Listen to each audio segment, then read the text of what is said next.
It is 2 days before Easter.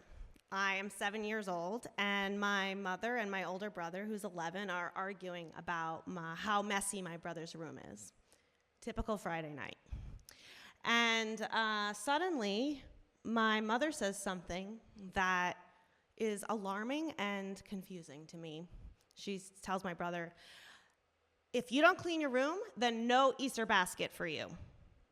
Now, I don't really care whether or not my brother gets an Easter basket, but what alarms me is, how does my mother have the authority to tell the Easter Bunny how to do his job? I mean, even if parents get a say, which I'd never heard of, so that seemed pretty implausible, then how is she so sure and so confident of herself that the Easter Bunny would take her recommendation? I was fervently, as you could probably tell, a believer in all magical creatures, especially those associated with gift-giving holidays. And my entire morality, my ethics, were built around the Easter Bunny, the Tooth Fairy, and especially Santa Claus.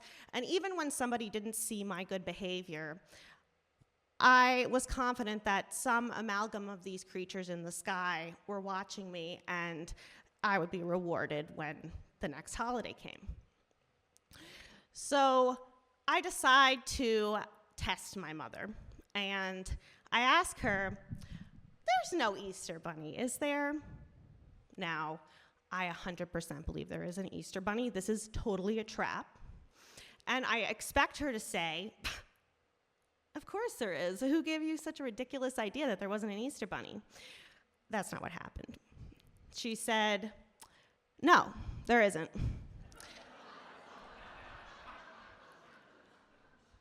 At this point, I black out from shock. I have no memory of what happened after that. The next thing I remember is I'm sobbing on my bed. My father's trying to console me. And I just keep asking, why? Why did you lie to me? Because it wasn't just that I had lost the Easter Bunny, who was a very important figure in my life, but that I felt like my parents, well, they had, betrayed me. I mean, they were keeping up this ruse my entire life. And it wasn't just them, it was the system I was mad at, because it was all the adults in my life, all the movies, all the stories and songs, just perpetuating this lie. And I felt like such a fool. I didn't know how I'd ever trust them again. And my father really didn't know what to do. And because I kept asking why, he decided it was a good idea to pull out his copy of Tell Me Why. Answers to hundreds of questions that children have. He had gotten this when he was a kid. It was inscribed from his sister in 1967, and it was falling apart. The cover featured, blonde, cherubic illustrations of kids looking curious. And he went to the section about holidays and started reading to me why we do certain traditions on Easter, like why we wear new clothes on Easter, and why the rabbit is associated with the holiday. And I cut him off after a while, and I was like, "Where's the part about how you lie to children?" And he skimmed the rest of the passage and was like, that's not in here. So that book was useless to me. And at this point, I'm starting to get a sinking feeling. I have another question coming. You see, in retrospect, the Easter Bunny was a rabbit, so maybe that was far-fetched. But Santa, he seemed like he could be real still.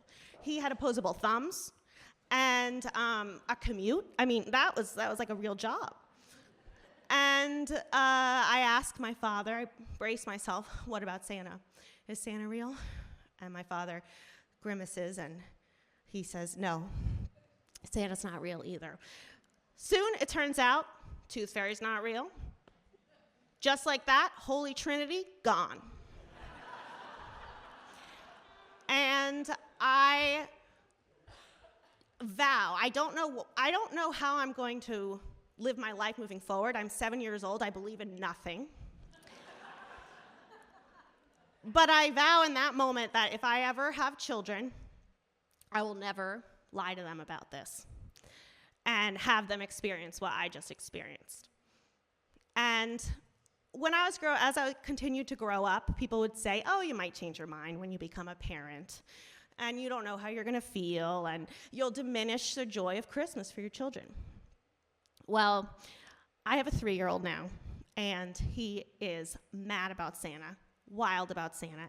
We see him everywhere. He's on our neighbor's lawn. He's in the store. He's in books.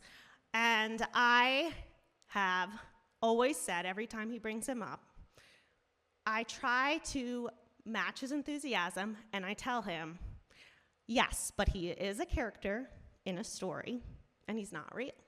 But we can still love him as a character. And I don't see this as diminishing his joy of Christmas. I see it as building his trust and his love of stories. Thanks.